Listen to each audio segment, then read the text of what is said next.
quand on a branché, ça a fait ça. Voilà, laissez comme ça. Oh, cette tête-là, c'est mignonne.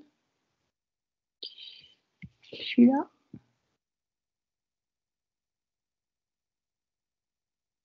Je sais même pas ce que c'est tous ces trucs.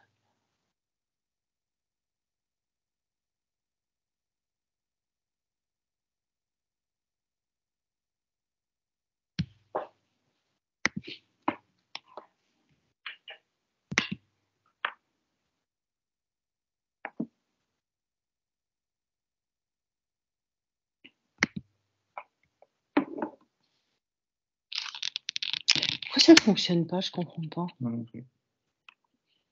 J'ai plus de son, j'ai plus rien.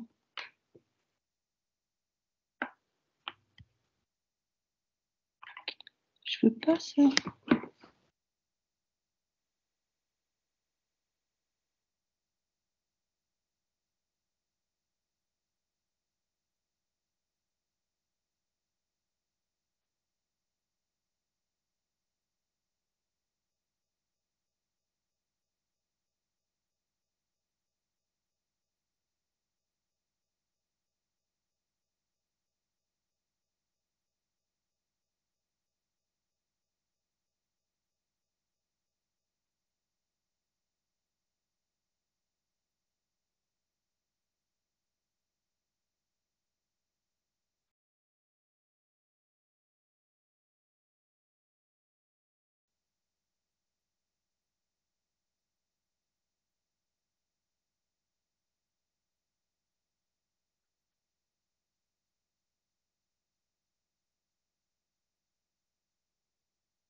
Okay. Hello everyone, and thank you for joining us. So there are about 20 people so that are connected via Teams, and the room is reasonably full. So anyway, welcome to everybody, and welcome to this year's first session of the seminar series, Construction of Ideologies. The series is co-organized by IDEA, the research center of this university, and the CREA in Nanterre.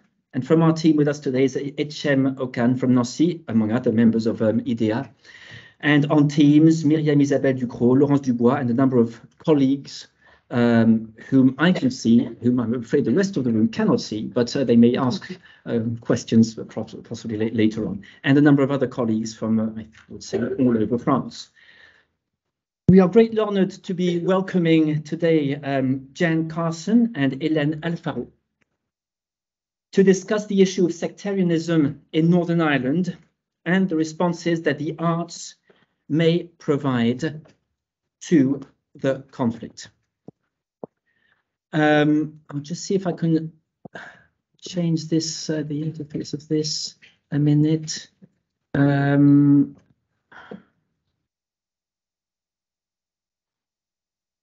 Now, I'm afraid that, anyway, I don't know, I suppose you can see a multitude of different faces for those of you who are connected on Teams, so you can see that the person speaking is over here in one of the corners. So yes, Jan Carson is a prominent figure of the literary scene, a community arts facilitator based in Belfast. She has authored several collections of stories and novels that have received great attention, notably Malcolm Orange Disappears in 2014, Firestarters in 2019, which was awarded the European Prize for Literature and has been translated into over 10 languages, and this year has published The Raptures. Alongside her thriving career in the literary and musical spheres and in the media, Jan has been deeply committed to tackling divisions in Northern Ireland through culture, notably community arts, music, creative writing. Jan is staying this semester in Nancy as author in residence with the Ariel Project, and this is the first of the many engagements that she has accepted to undertake. Today, she will be talking to us about her experience as community arts facilitator and about how she believes art, or the arts, can contribute to overcoming sectarianism. Hélène Alfaro is a senior lecturer at the University of Gustave Eiffel in the Paris region. She specializes in the study of the Northern Ireland conflict. and her main focus is on the role of the arts, artists, and cultural policy in peace building and conflict resolution, with special attention devoted to community arts projects and the ways in which popular participation can improve community relations. Hélène, your interests in cultural policy should dovetail neatly with Jan's experience, all the more so as you have already met on a previous occasion. So perhaps by way of introduction, it could be useful to raise a few questions that the presentations may address and that fall within the scope of this seminar series. Construction of Ideologies seeks to examine how systems of political thought, political representations are not only reflected in different areas of human and social life, literature, art, culture, as well as party politics or activism, but how these practices in themselves serve to transform, to fashion thought, convictions, and intellectual or political traditions. The objective is to discuss both the theoretical framework of activism and the influence of activism and practice on thought and ideas. Today's talks may prompt a number of questions along those lines. We could first point out somewhat of a paradox in the topics that Hélène and Jan intend to broach. Going by the Spectator's headline last August, Northern Ireland is descending back into sectarianism. Considering the tensions in Northern Ireland as sectarian would imply that they result from a rigid following of the doctrines of a sect or group, alongside hostility towards and exclusion of others. On the other hand, the Community Arts Project, born in the 1960s, suggests some form of cultural democracy and empowerment based on local life, to resist ideological domination and offer an alternative to violence. So here is possibly a contradiction that the presentations may unravel. Can a community-based conflict be overcome by community-oriented art projects? To what extent can community arts act as a bulwark against self-segregation? Is the community a way to promote the common good or an obstacle to it? The other question that may arise has to do with engagement or involvement. Taking the definition of the Arts Council, quote, community arts aim to maximize the access, participation, authorship, and ownership in collective arts practice.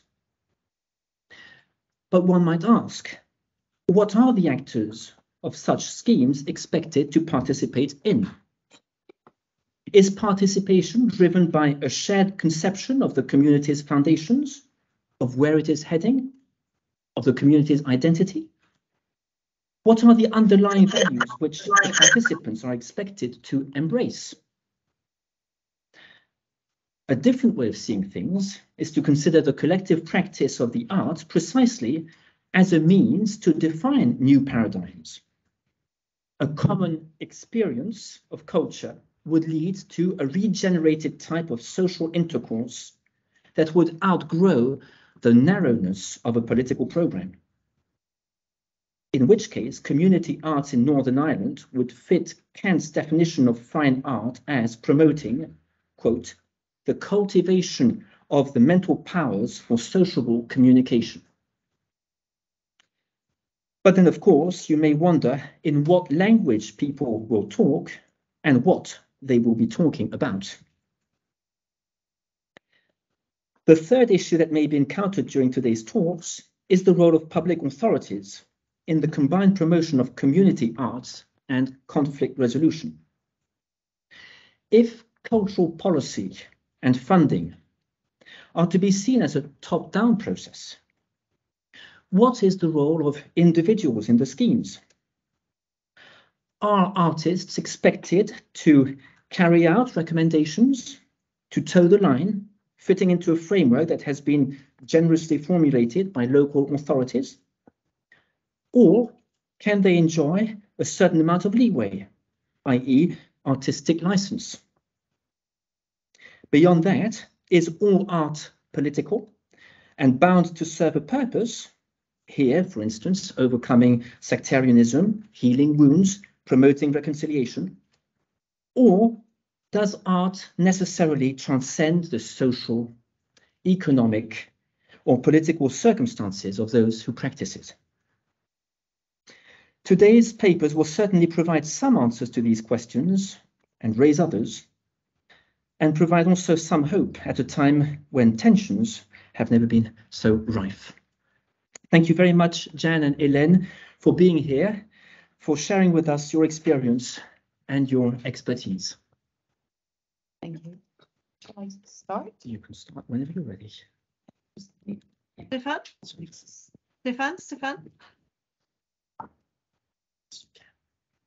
Stefan, can you hear me? Right, can you hear me well? Yeah. All right, so, well, thank you for having me here today. I'm delighted to be in Nancy, and all the more so that it gives me the opportunity to meet Jan Carson again. We met in Paris just a year ago, actually, and also in June in Belfast, in a very nice park in East Belfast on a sunny day. So I might shorten a little bit my talk, because the thing is, I've been a lot. What is the time frame? 40 minutes? 40 minutes or 35, preferably. Okay, so we'll see.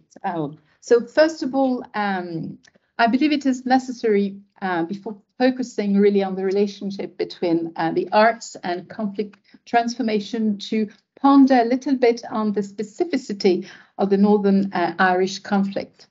So the latter has often been described, and rightly so, as a communal or internal conflict between two cultural communities entertaining antagonistic aspirations and condemned to share the same narrow ground. Yet reducing the conflict to one single problem would be highly reductive and misleading. The long, bumpy road to peacemaking provided ample evidence that the Northern Irish conflict was complex and stemmed from a series of interwoven issues. It was therefore unlikely that the terms of the Good Friday Agreement would be gladly endorsed, however carefully they had been phrased, by every section of the Northern Irish society. They were bound to be met with a degree of resistance, notably within the communities that had been most exposed to violence.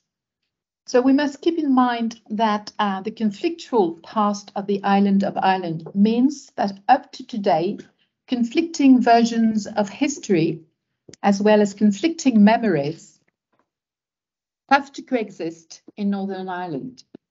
In other words, the past continues to inform and shape the present, as stressed by President Michael D. Higgins from the Republic of Ireland in a speech entitled Living Well Together Beyond 2016, delivered in June 2016. One of the challenges of the reconciliation process has been, and still is, to develop approaches that embrace a multiplicity of narratives, that foster an openness to the perspectives of the other, and acknowledge more than one source of connection. That is precisely why, I would argue, the arts can be used as a vehicle for conflict transformation. They do offer a space, a creative space, where representations can be deconstructed, demeaning stereotypes challenged, identities recrafted, and painful moments shared. In a book entitled Inventing the Myth, Colonel Parr hails the power of play.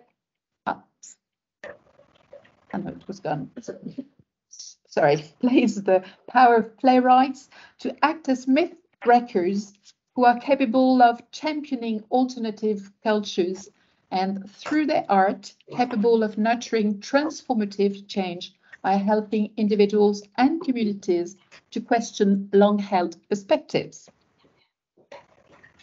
The following quotation from the Fragile Peace by Fogel-Cochrane, updated in 2021, illustrates this notion of conflicting narratives. I quote, "One person will use their history to defend their community against the other, and as a way to protecting their heritage and that of their ancestors against those they believe are trying to destroy it." Further on, he adds, "Depending on which side you're on, these names resonate differently. Cromwell, Carson, Collins, Paisley, Thatcher, Adams."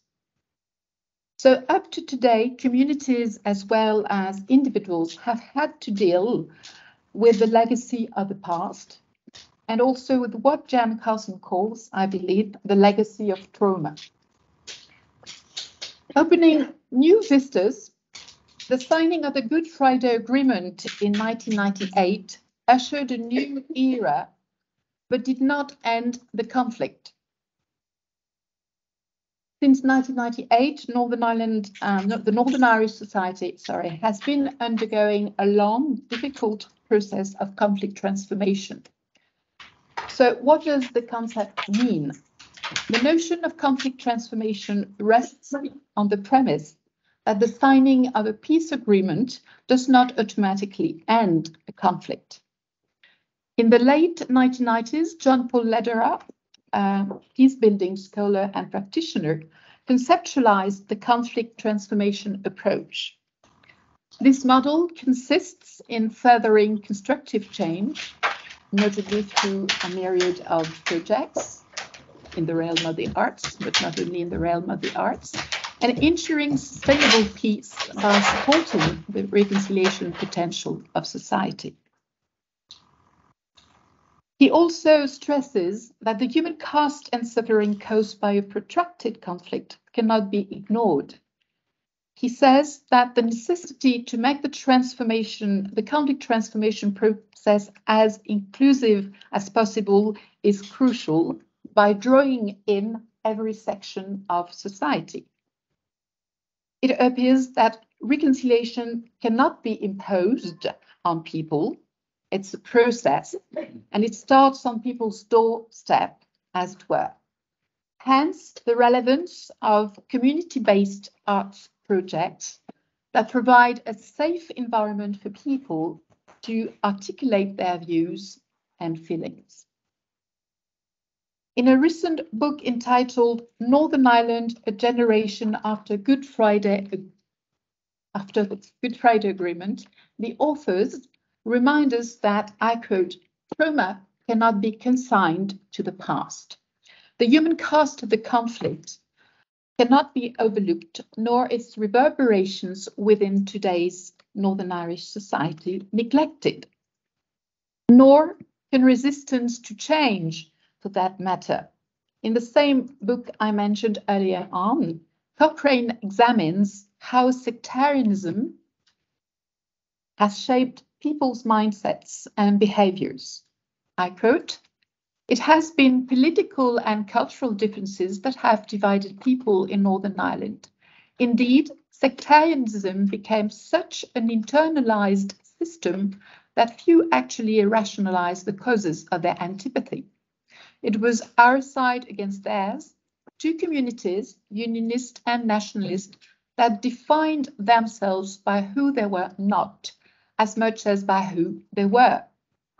So I believe that there is no question that there is an emotional, even irrational component to internal conflicts.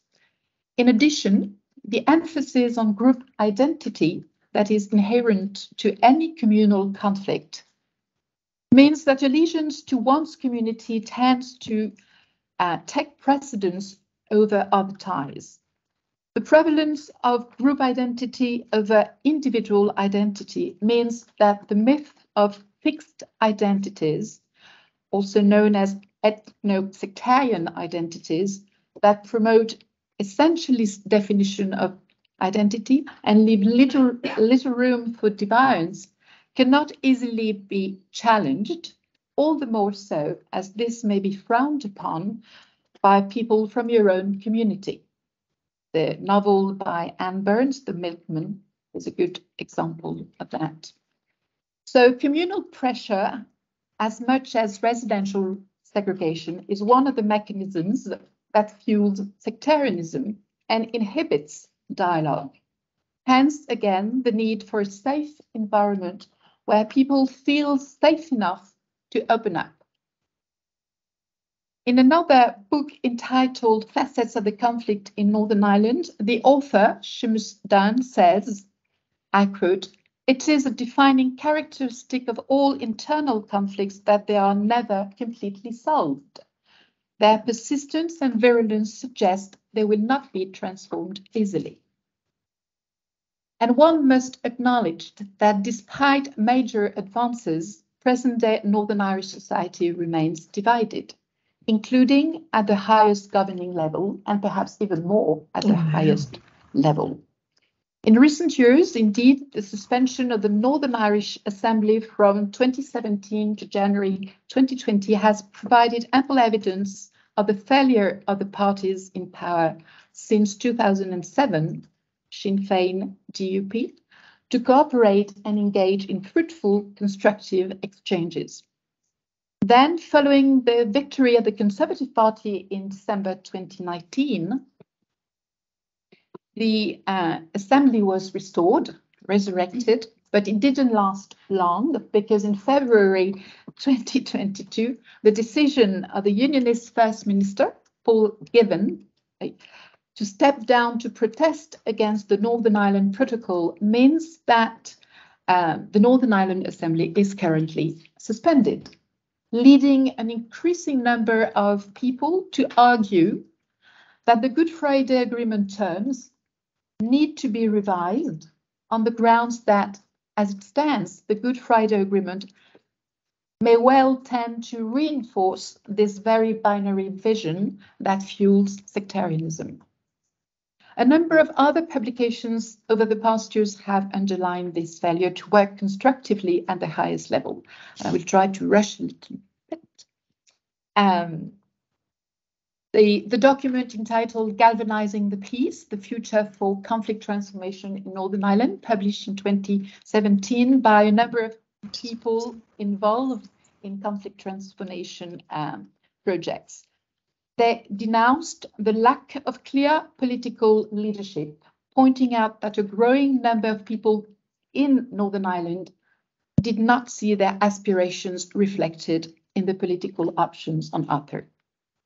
The authors of the Northern Ireland Peace Monitoring Report in 2018 said more or less the same thing, saying that there was a sense and a reality of stasis, of a society standing still, a political process paused, and civil society frustrated at what might have been, while praying it will not become another lost opportunity. And what I have observed on the ground while doing field research in Belfast on conflict transformation and the arts corroborates this sentiment.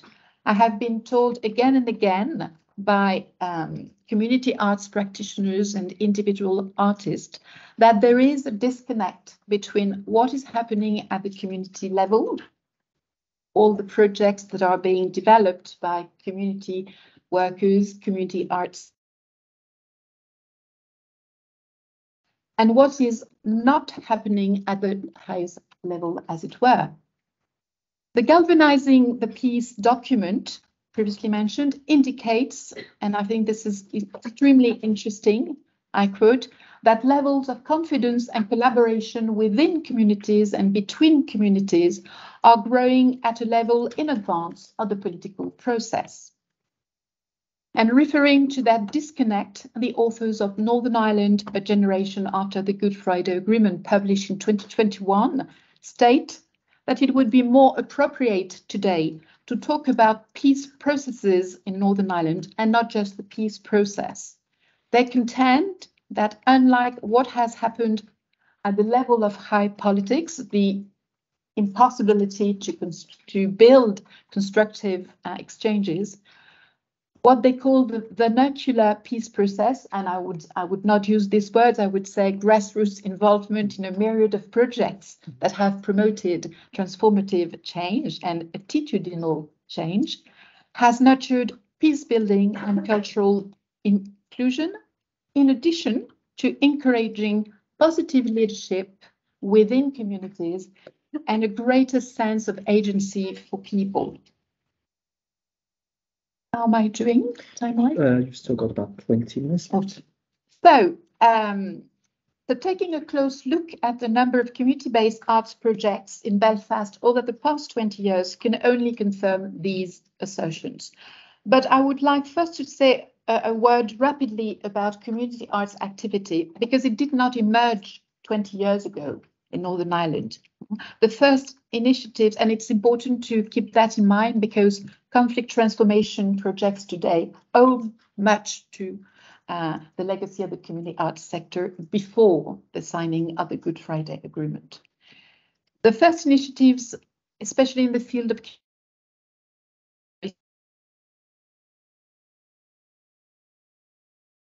nationalist working class communities, under the impetus of a handful of individuals, such as Martin Lynch, a playwright, and most of these individuals were themselves from these communities.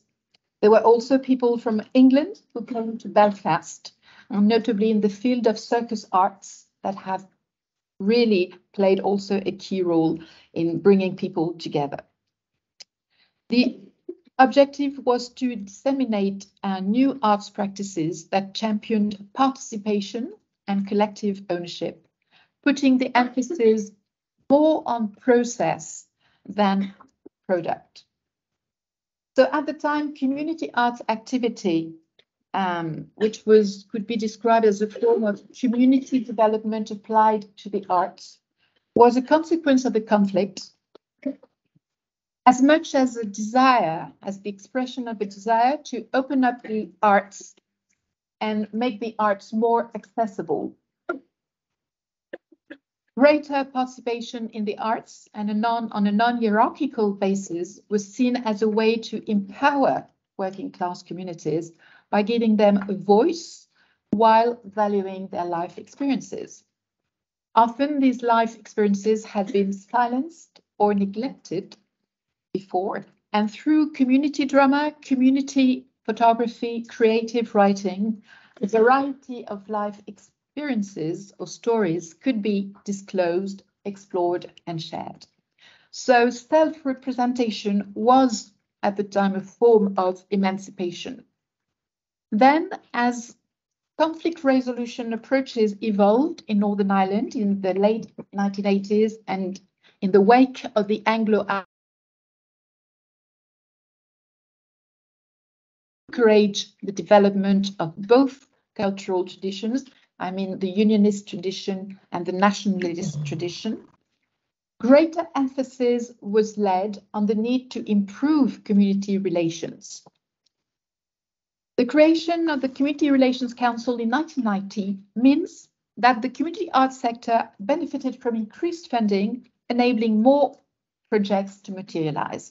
I would like to cite one example, a community play on Protestant culture and symbols by the Ballybin Community Theatre named The Morning Ring. What is interesting about this example is that for the participants, people from Ballybin, this was a first. The workshops that took place as part of the collective creative process gave people a space where they could discuss cultural issues and symbols, potentially contentious ones, at a time when the Protestant community felt threatened. Another example is the community, the wedding community play in 1999, which brought together 6 community theatre companies from across the sectarian divide. The story was the story of a mixed marriage, and it was really the demonstration that individuals from different backgrounds, community backgrounds, could pursue a common goal and share narratives. So at a time of political transition, the play testified to the contribution arts-related initiatives could make to the peace process. A number of factors account for the growth of the community arts sector and greater investment in the arts in the 2000s. First, the success of some of the community projects I have just mentioned. It was an eye-opener. And the creation of the Department for Culture, Arts and Leisure, which was a sign that policymakers at the time had become convinced that the arts could be used as a tool for reconciliation, but also as a way to raise the city's profile. So peace imperatives and economic imperatives went hand in hand.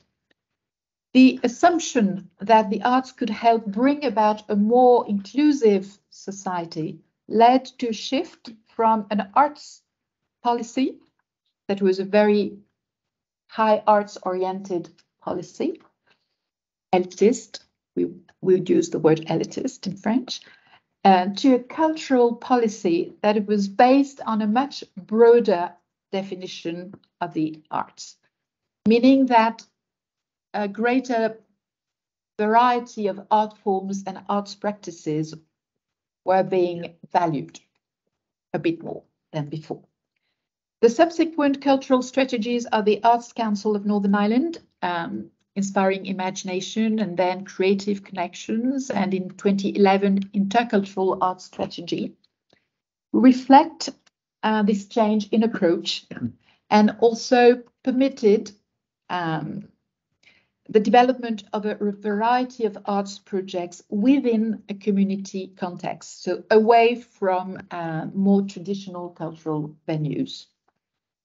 At the European level, the task force that drew up the first peace program, Peace One, because the European Union decided in the mid-90s to support the peace process, and after the signing of the Good Friday Agreement to make sure that the conflict transformation process would succeed, chose, in accordance with the recommendations of Jean-Paul Lederer, whom I mentioned earlier on, the peace practitioner, to use a bottom-up approach and rely on the know-how of the community level, of the community and voluntary sector for the implementation of the peace program. It was thought that the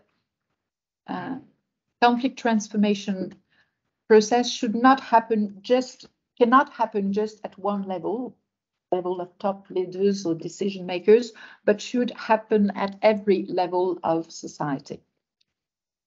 So it was believed that with its emphasis on participation and collective ownership, community arts work would help to further public policies in areas such as community relations, urban regeneration, and peace building. In The Moral Imagination, Lederer writes that people must feel, and I think to a certain extent it sums up really what the conflict transformation process is about. I quote, people must feel that the process is within the reach of their voices. And he goes as far as to draw a parallel in this book between peace building and the creative act, celebrating the power of imagination to help individuals move on. In the early 2000s, people realized that it was necessary to move away from the cultural traditions model because it tended to reinforce manufactured identities or ethno-sectarian identities. And a document at the time was published entitled A Shared Future. The recommendations in this document were not really implemented, but it was a bold attempt at the time to promote sharing over separation. And A Shared Future document stated that arts-related projects should be valued and encouraged as they could help a culture of tolerance to emerge by providing spaces where differences could be resolved through dialogue in the public sphere. Another key document a few years later was the Eames-Bradley report, a report that was drawn up on the basis of the research done by the consultative group on the past. And in this report, it was clearly stated that storytelling was a key feature of any conflict transformation process. So I would like now to give you some examples of programs that have been developed in over the years. One of them that was very ambitious at the time is entitled Re-Imaging Communities. It was launched in 2006 and spanned 3 years and was then extended. What is interesting is that this program built on a pilot project that had been conducted in loyalist areas, unionist loyalist areas, by the New Belfast Community Arts Initiatives in 2004 in partnership with the Arts Council of Northern Ireland and Northern Ireland Housing Executive. And the aim was to replace paramilitary murals with messages that came from the communities. So the program was designed to really assist and encourage, these are the words from the document, the official document, to encourage people to transform their environment, notably through eradicating the visible signs of sectarianism and racism. You must be familiar with the murals that can be seen in many estates and in Belfast in particular. And so this program spanned 3 years and saw the development of about 150 projects across Northern Ireland, not just in Belfast.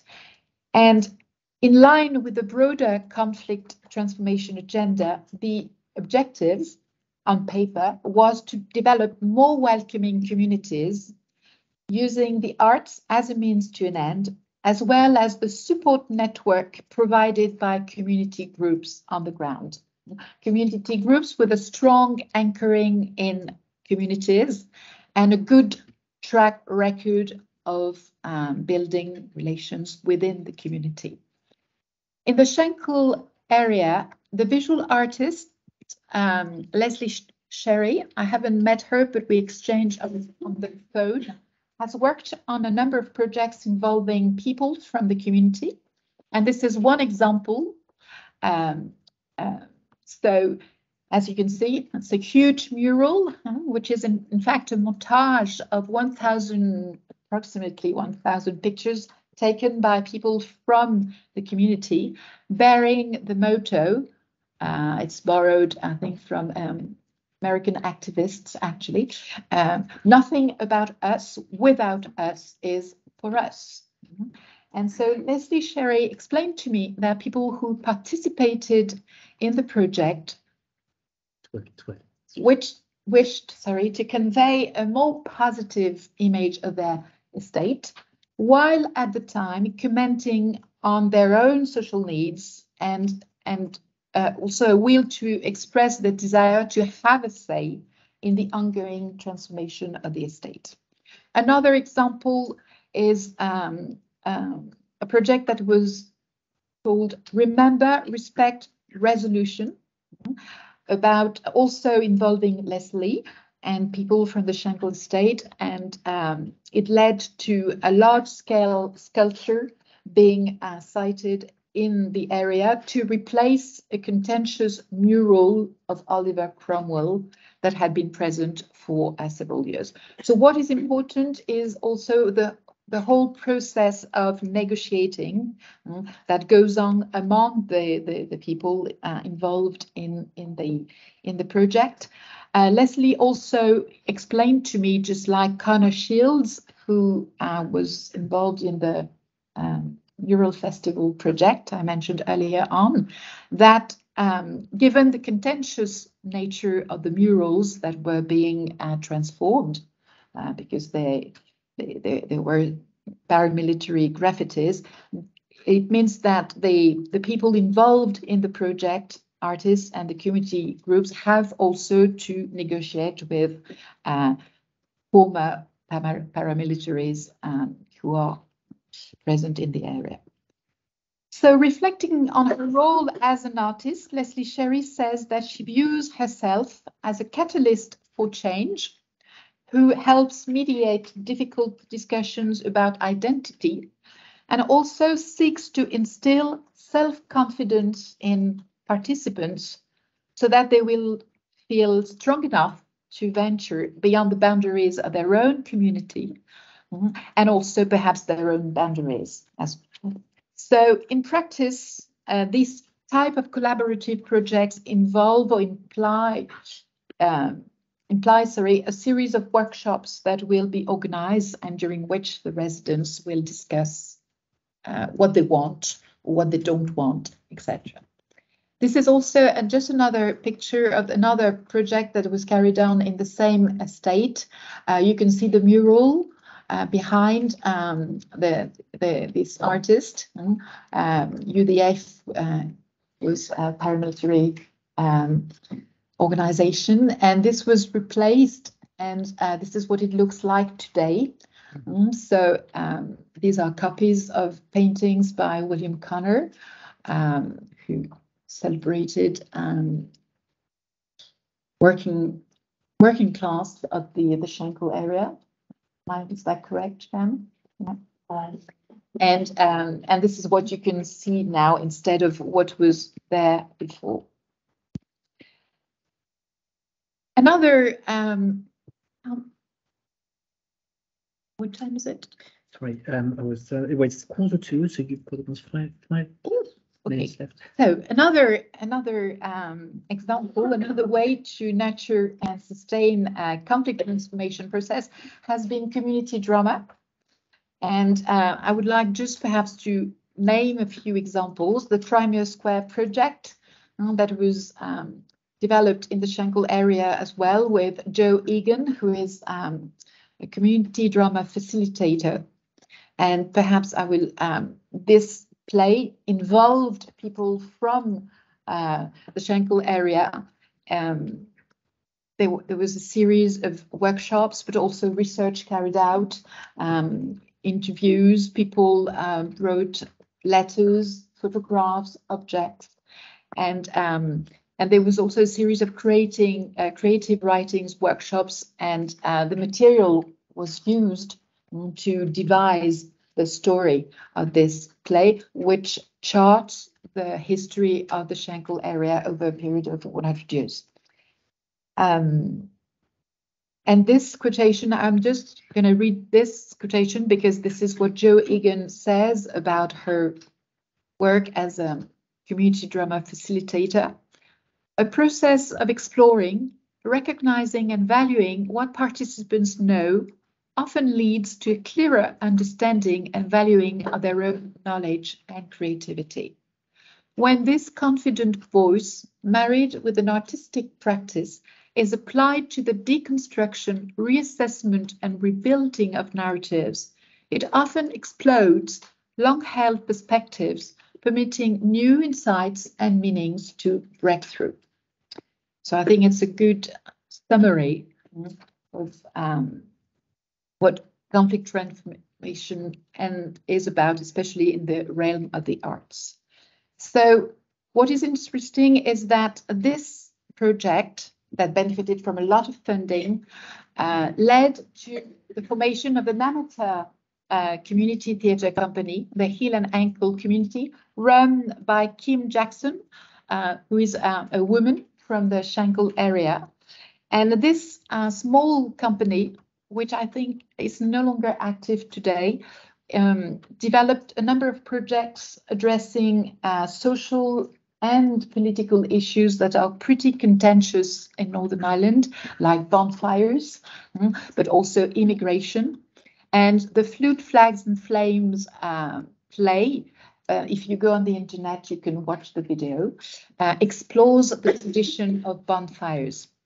And I would like also to stress that this, the emergence of this amateur company is also an example of the development of how community arts projects can lead to positive leadership within communities, in particular women.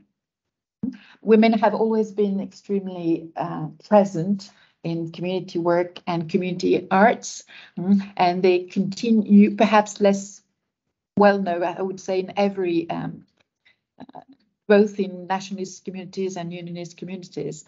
And so this is a good example of their involvement at the grassroots level. Another example, I'm not going to develop because I know I'm running short of time, but you can go on the internet because this is very interesting. It's the example of Theatre Witness, which is a model of performance that was developed by Tia Sepinuk, who is American. And it is also based on, retrieving or collecting testimonies, interviews. This example, this performance of this production, I Once Knew a Girl, was a production that explored the untold stories of women affected by Troubles. And this is a picture of the performance.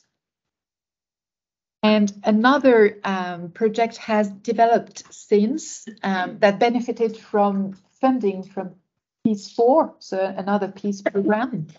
It was supposed to span 3 years. With the pandemic, I think their work has been disrupted.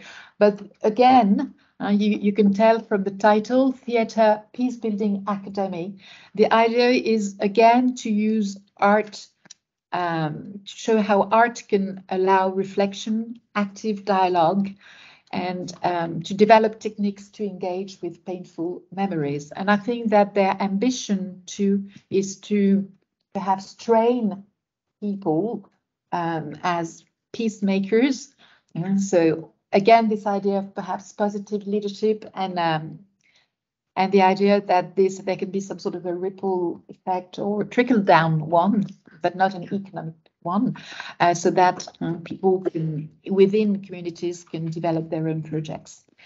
Last but not least, but because I really, this is one of the first people, men I met when I was in Belfast, when I started off, David Boyd, who created Beat Initiative, now called Beat Carnival. It's about carnival arts and street arts. The organization first started as a very small scale organization and has morphed into something or established today, and has even developed or had developed before Brexit ties with a lot of cultural networks in Europe. And they organize every year carnivals, street carnivals, notably on St. Patrick's Day, because the idea of the Belfast City Council in 2006 was they became responsible for the organization of this festival, the celebration of St. Patrick's Day, which used to be quite a sensitive event. So the idea was to make this event more family friendly, or at least the purpose was to depoliticize this event. So I'm not going to say anything about that, but you can have a look when you go home. Ambulatorio Belfast, incredible project on an interface area. A Colombian photographer was involved, and people and young offenders from the area as well, working with community workers on the ground for a number of years. And in 2012, they developed this project because, again, they benefited from a lot of money. And I'm going to stop there. And okay, so by way of conclusion, I'm not going really to conclude, but perhaps just raise just a couple of points. Where is mine? Yeah. So first, I just would like to say that when it comes to conflict transformation and the arts, there are small-scale projects and large-scale projects, but I think that they all matter because, and so that is important. And I think also that at the moment, the arts community suffers from funding cuts, and that I think that for a while, perhaps until I would say 2014, there was more money that was injected, and I think that at the moment it's no longer the case in Northern Ireland. The impact of the pandemic, I think, is also one of the factors, but also Brexit, because the peace programs, which are going, I think, to end in 2023, the last one has been extended, but I'm not sure that more money will be invested, which means that the cultural sector is going really to have to put up with less funding, which is not going to help at all. I think what is interesting also is this wish perhaps to disseminate methods within the communities.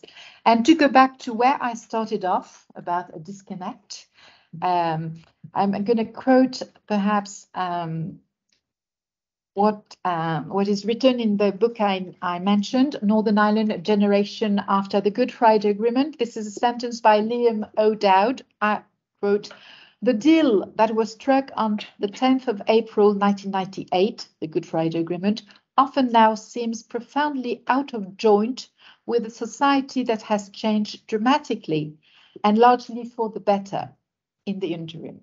So I think that perhaps one of the key questions today is a question of political institutions and the mainstream political parties, whether they will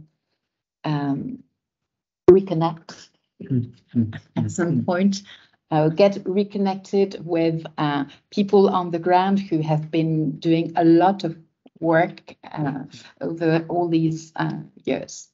Thank you. Thank you very much.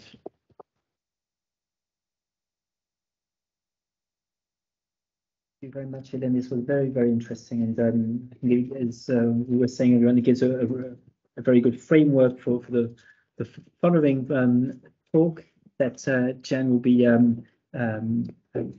giving us. So perhaps, Jan, would you like to switch? Can you move it, Trace? Okay, knowledge. This morning. Fantastic.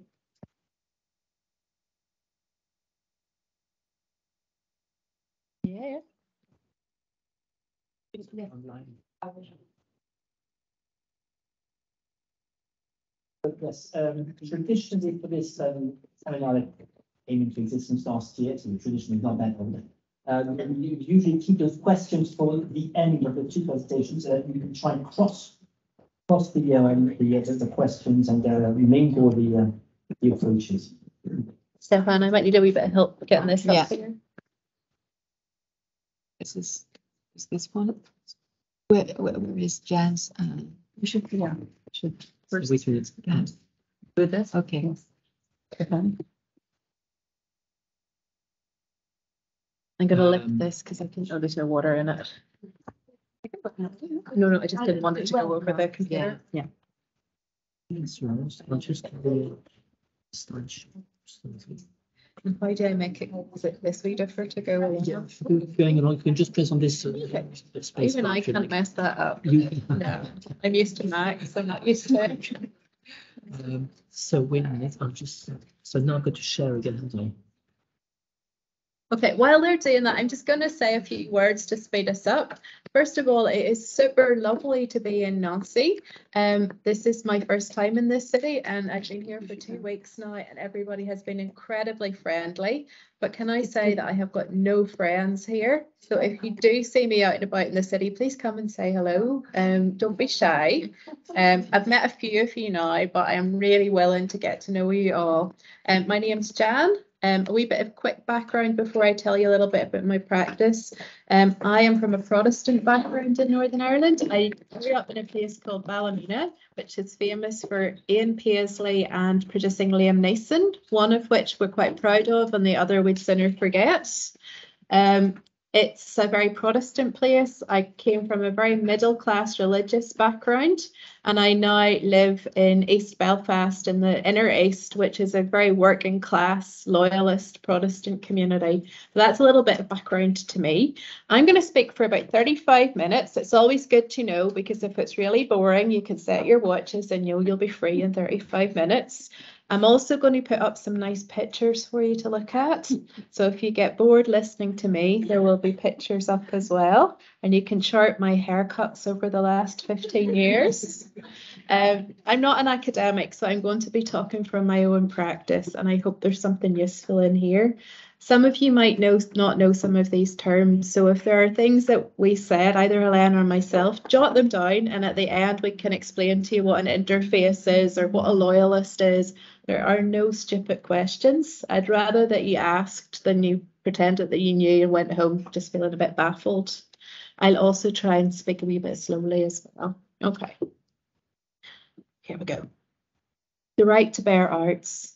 These last few years, I've had the chance to participate in community arts projects across the world, from storytelling with Maori children to screen printing with elderly Slovenes, creative writing with Indian students, and filmmaking with Iraqi refugees.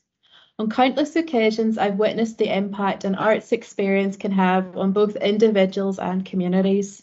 However, I can honestly say the place I've seen these benefits most clearly highlighted is right here on my doorstep. And this is Belfast. It's not usually this sunny. Northern Ireland has had a long and frequently problematic relationship with the arts. They're underfunded and frequently dismissed as irrelevant. Yet the last 20 years pays testament to the crucial role the arts have played in the peace and reconciliation process, bringing divided communities together, often for the first time. Arts engagement has given many Northern Irish people so-called soft skills, not least the ability to empathise with another's experience. In a country so obsessed with binaryisms, who's right, who's wrong, and which side you belong on, art brings nuance. It deals with those liminal grey areas where there's neither an obvious right nor wrong answer. Every response is equally valid. Art's all about challenging your own perspective. Albert Camus defines it like this: the aim of art is not to legislate or reign supreme, but rather to understand, first of all. Imagine for a second if this was the mantra for Northern Ireland as a whole. Not to legislate or reign supreme, but rather to understand, first of all. Arts engagement gently but firmly pushes participants towards this objective. Art speaks to the value of attentive listening and the right to share stories regardless of how different our perspectives might be. The more stories which are shared and heard in a variety of mediums, the more understanding and tolerant we become as a community. I don't believe for a second that these are soft skills. Empathy, respect, tolerance, and the freedom to speak form the bedrock of every reconciliation process. The arts sector in Northern Ireland has done hard work in our communities, literally changing hearts and minds. However, I'm fully aware that some people prefer to talk in terms of economic impact.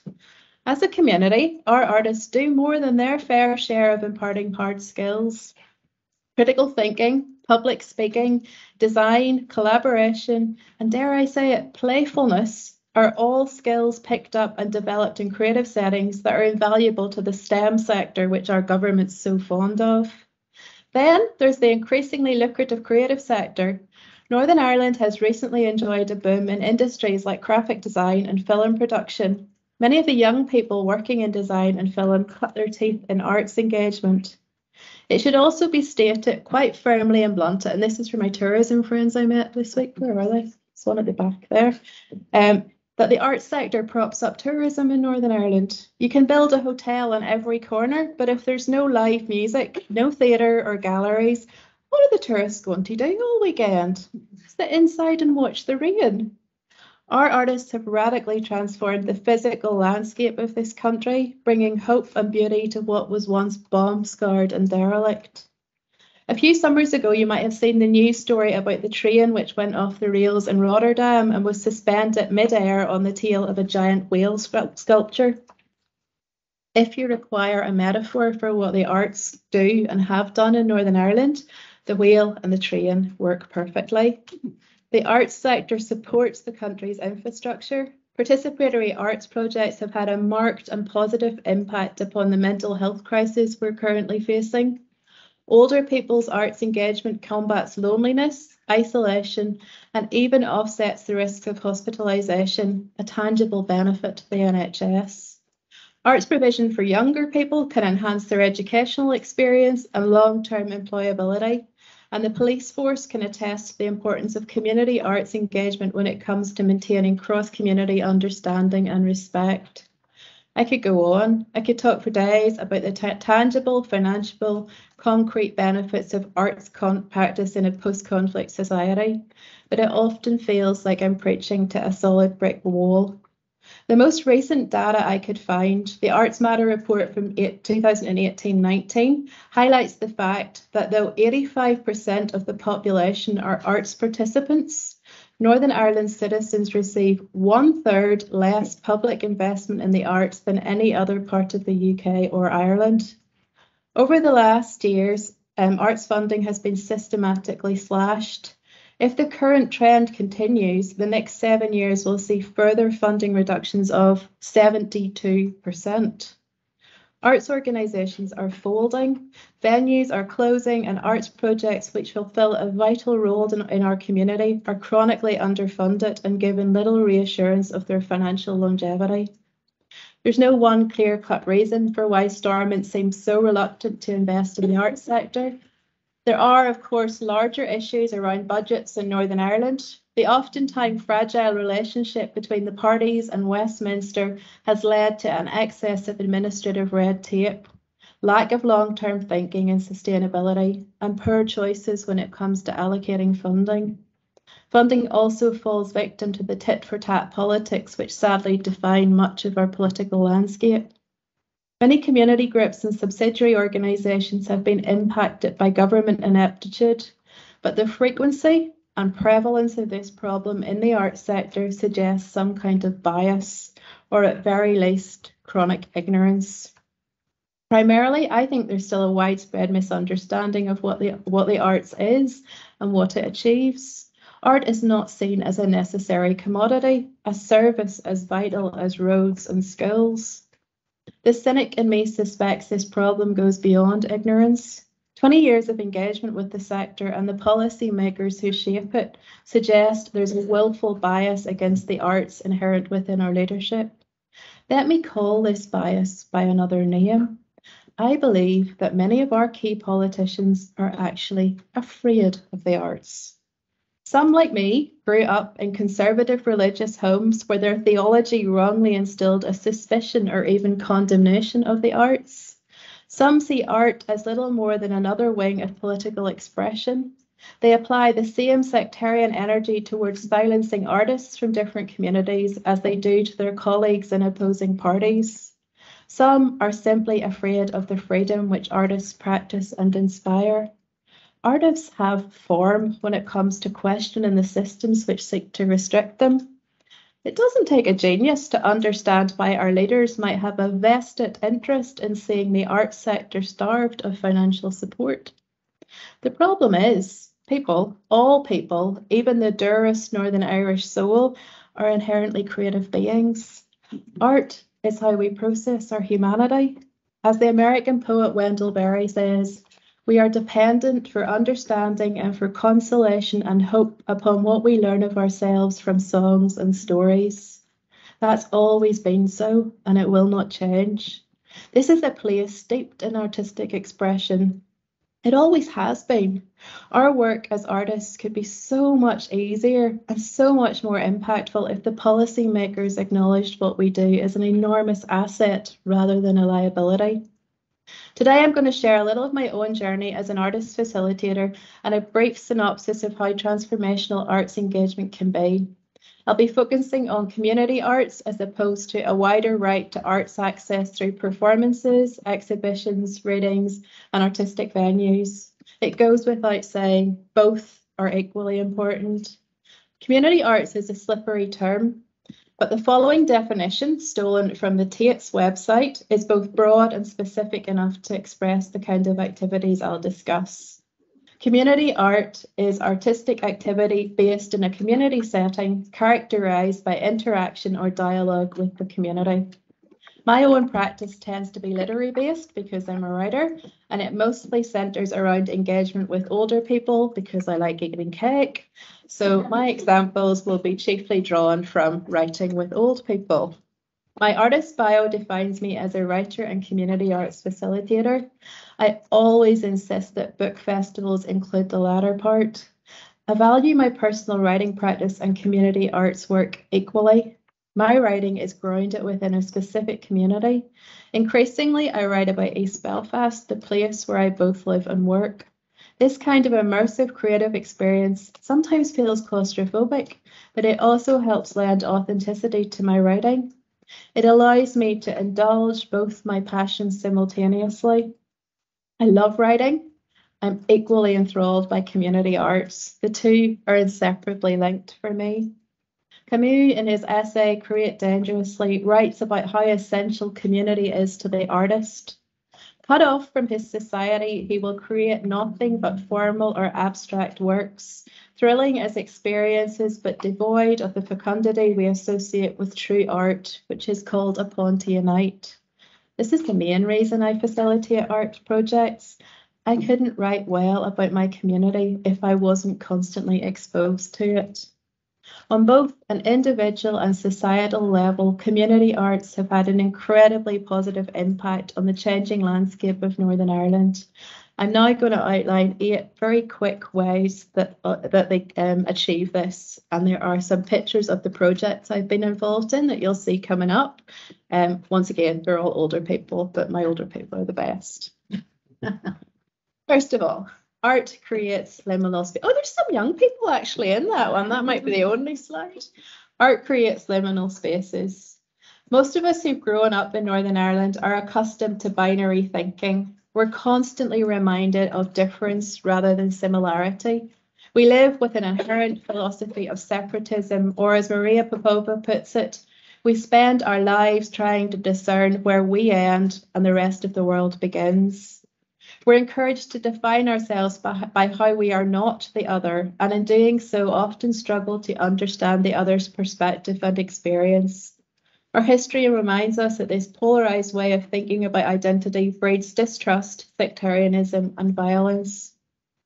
Art blurs the lines, resists definition, and flourishes in these liminal spaces where it's possible to question, challenge, and reinterpret. Art allows us, and I'm quoting Leah McNeice here, a great Belfast poet, art allows us to be various, maintaining multiple identities at once. It usefully suspends our great and violent desire to be in the right on every question and creates an unholy and ungovernable mix of the true and the false, writes Zadie Smith. It's the place where things are true and not true simultaneously, the ultimate impossibility. The arts have given many people in Northern Ireland a tool to use when approaching potentially problematic conversations, such as the Decade of Centenaries commemorations. Where no single version of our complex history could be agreed upon, art allowed us to create theatre, music, and visual art which drew upon composite ideas yet felt fresh and relevant. At best, this response is neither binary nor blandly homogeneous. It's new and vital. It belongs equally to all who've contributed. I often ask my workshop participants to write a piece from the perspective of someone from a different background.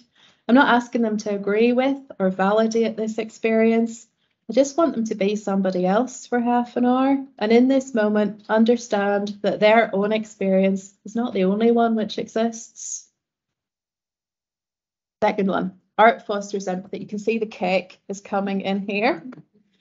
For 2 years, I was part of an Irish Writers' Centre residency in the Falls and Shankill Women's Centre. So they're 2 very nationalist, very unionist areas. Every Wednesday morning for weeks on end, we met over tea and buns on one side or other of the peace line. These were women who, under normal circumstances, would not have gathered together. The first few weeks, I kept the writing exercises purposely neutral. As the project progressed, I nudged the women out of their comfort zones. They shared stories from their own cultural backgrounds. They listened respectfully and asked genuine questions. They were not only open to learning from each other, they were actively looking for similarities between each other's experiences. So one woman's story about naming her child after the Pope led to an open discussion about where names come from and why the way names take on a particular resonance here in Northern Ireland. Another woman's story about the sense of belonging she finds in her Orange Lodge became a great conversation about place, community, and what home means. The American short story writer George Saunders claims that the best stories proceed from a mysterious truth. They make us more humble, cause us to empathise with people we don't know, because they help us imagine these people. And when we imagine them, if the storytelling is good enough, we imagine them as being essentially like us. The women in my creative writing group created a safe and welcoming space in which to tell their stories, and though they were expressing very different outlooks, could see themselves in the other stories. They could empathise enough to understand their commonality far outweighed any imposed difference. When we published a pamphlet of the group's writing, it included a poem they'd collaborated on. You can hear both their individual voices and a sense of communal identity in these lines. We are women who are not afraid to say it as it is. We are individuals and we have our own identities. We are never done talking. We are a great bunch of women. We're stuck together and we're stronger for it. Art brings people together. This is a drum circle for older people living with dementia, which is one of my favourite projects that I worked on. The history of Northern Ireland is one of separation, segregation, and consequentially mutual distrust. However, community art plays an integral role in the reconciliation process by bringing people together. The arts are categorised by diversity and inclusion. Our community arts projects don't just straddle the traditional sectarian divide funders seem so focused on.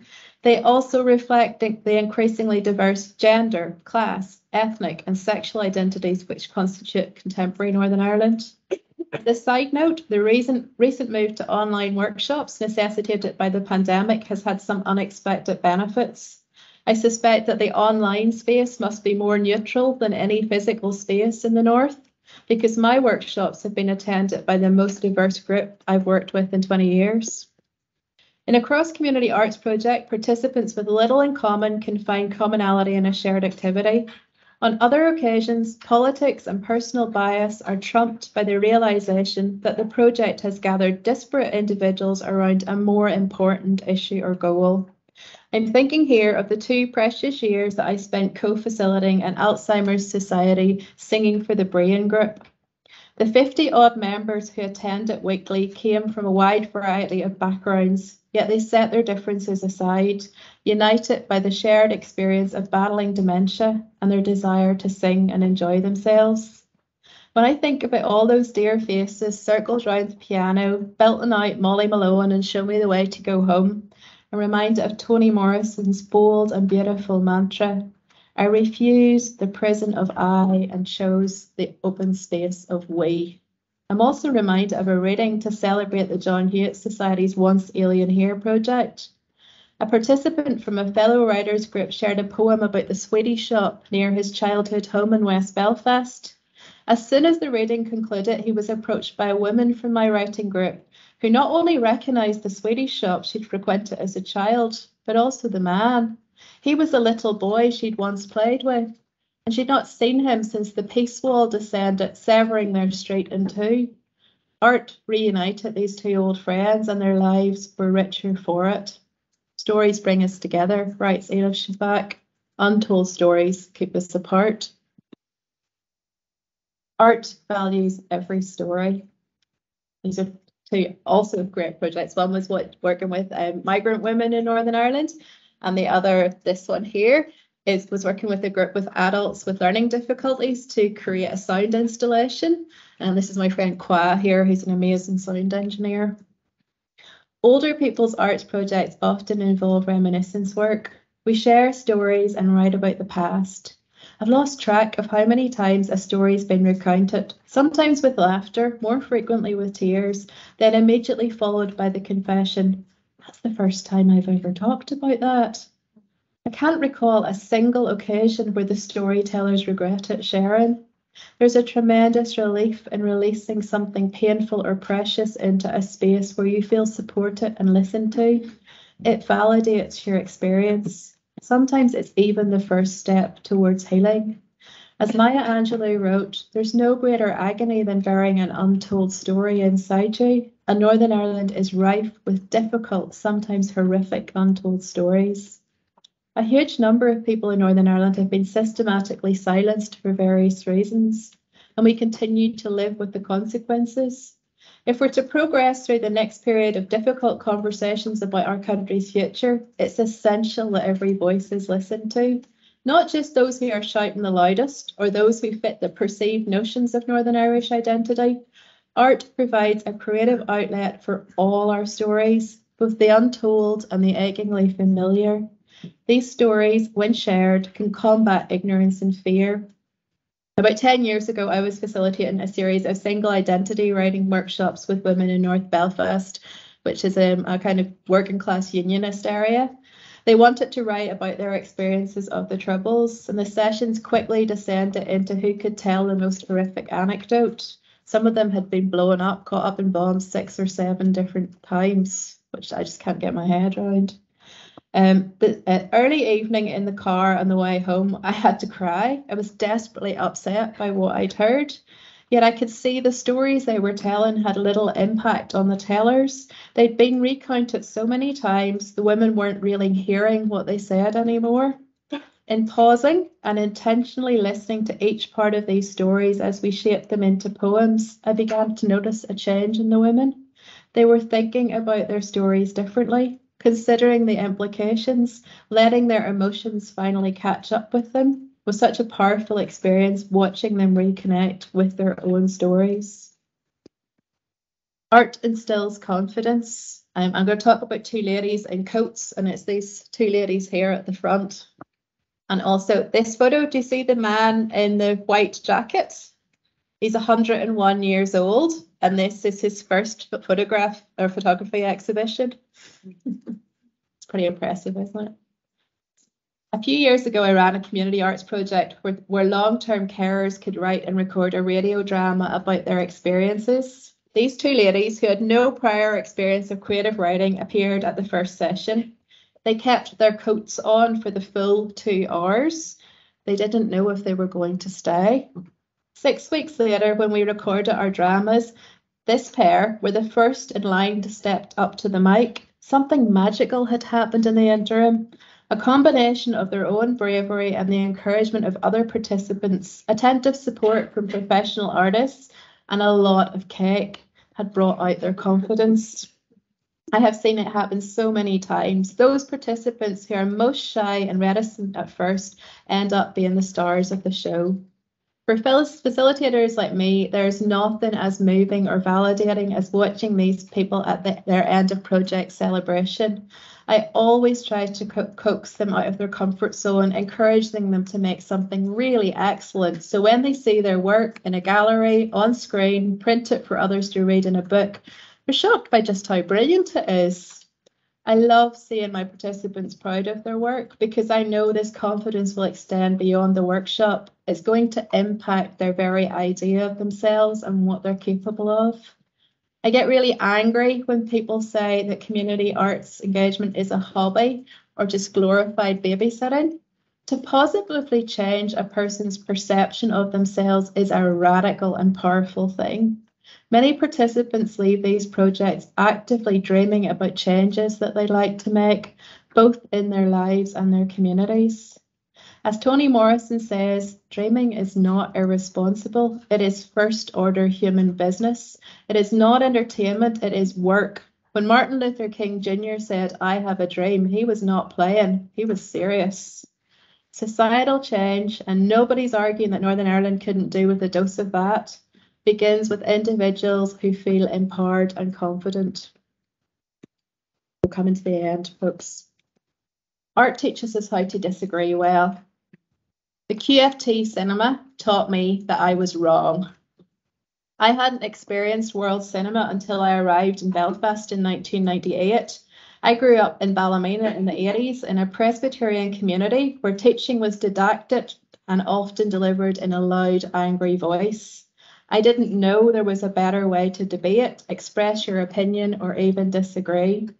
I'm reminded of Lyra McKee's wise words on how we engage with people who think differently from us. The one thing I've learned is that you can't shift people from their positions by shouting at them. I've tried. Does not work. As I sat in the QFT every week, witnessing experiences and stories radically different from my own, I began to challenge my own inherited ways of thinking. No one was shouting at me. No one was telling me I was wrong. I felt safe in this space and grateful to sit with others' experiences, working out what I believed and where I was wrong. Rarely do people instantly change their minds about anything, and when it comes to deeply held beliefs or prejudices, this is even more true. Any radical change of outlook requires a mental and emotional journey, tweaking and challenging learned behaviours and biases. You can't argue someone into changing a fundamental part of themselves. They may claim to be transformed, but they'll only be paying lip service to this change. When you consider this in the context of how we've traditionally employed rhetoric and conversation here in Northern Ireland, screaming at each other from a great distance, it's pretty obvious why so many harmful ways of thinking have lingered for so long. Community arts projects can undo years of harmful practice. They encourage participants to be together in their difference, listening carefully to other perspectives, expressing their criticisms or questions respectfully and creatively. Back in my youth, I was part of this Presbyterian-run peace initiative. Has anybody seen the episode of Derry Girls where they get sent into the forest with the Protestant boys? That's your homework for tonight, everybody. It's on Netflix. You can watch it. It was a preparing youth for peace initiative where we were all Protestants were sent out to go to the zoo and stuff with Catholics, and it was supposed to help bring peace in Northern Ireland. It didn't.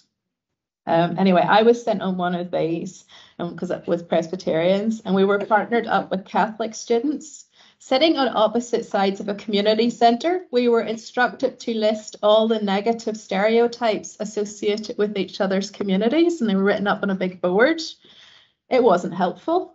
It did not change hearts or minds. It stands in stark contrast to my experience facilitating a women's writing project in Turf Lodge. 4 weeks in, over more cake, until you can see a theme coming up here, the ladies began asking me questions about growing up Protestant. There was a lot of laughter. I didn't mind. They weren't mocking my tradition. They were genuinely surprised by some of the weird things we did. And seeing Presbyterianism through their eyes, I could understand why. As well as showing us how to find common ground, arts engagements allows us to sit comfortably in our difference. It gives us the tools we need to disagree well and the space to journey through personal change. But one more page. Art allows us to celebrate and interrogate our past. This is a mural that I worked on, which is in Botanic Gardens. You can see it's about the history of that part of Belfast. We hunger for a way to articulate who we are and what we mean, writes Toni Morrison. Here in this part of the world, we've been struggling and frequently failing to articulate our history for centuries. Every time a friend comes to visit, they inevitably ask if there's a museum about the Troubles, and I have to explain it's complicated. Everybody has a different version of what happened here. Maria Popova writes, history is not what happened, but what survives the shipwrecks of judgment and chance. And arguably, the artists have had a slightly easier and more successful time trying to capture and understand our past. Our history is so current, changeable and various, it cannot be reduced down to a single simple narrative. Art's wide and objective enough to let us simultaneously celebrate and interrogate the complex history we've lived through. The writer and human rights activist Valeria Luiselli claims these problematic, disputed stories must be told, because before anything can be understood, it has to be narrated many times in many different words and from many different angles by many different minds. And I love that. That's Northern Ireland in a nutshell. I've seen this played out in community arts projects which address issues like the Troubles and the decade of centenaries. The more diverse voices and perspectives which are included, the closer we come to understanding what actually happened, what was perceived to have happened, and how the repercussions were felt widely and variously. And finally, art allows us to move forwards. Engaging with art in any form, be it visiting a gallery, listening to a radio play, or joining a watercolour class at your local community centre, involves moving beyond yourself. Whether you're writing a novel, or reading a novel, or discussing one in a book group, you're unconsciously saying your own experience is not enough. You are interested in what else is out there, and this is an infinitely healthy thing. Art has a clear trajectory. It's rarely stationary. It's always thinking, always questioning, always morphing and evolving. Participants in community arts projects inevitably get swept up in this same journey, enjoying new experiences, recalibrating their thinking, becoming slowly more confident. Art helps us to progress as individuals. It helps us to face our fears and challenge ourselves. After coordinating the dementia-friendly screenings at the QFT for 2 years, I began to notice a number of our Saturday morning attendees coming along to regular screenings. They'd previously been intimidated by the idea of art house cinema, but having met the staff and grown used to the building during the dementia-friendly series, they now felt comfortable attending all sorts of films. We, who live and breathe art, often forget how intimidating a theatre or a gallery can seem to someone with no prior experience of art. It would be naive not to acknowledge the detrimental impact of classist thinking.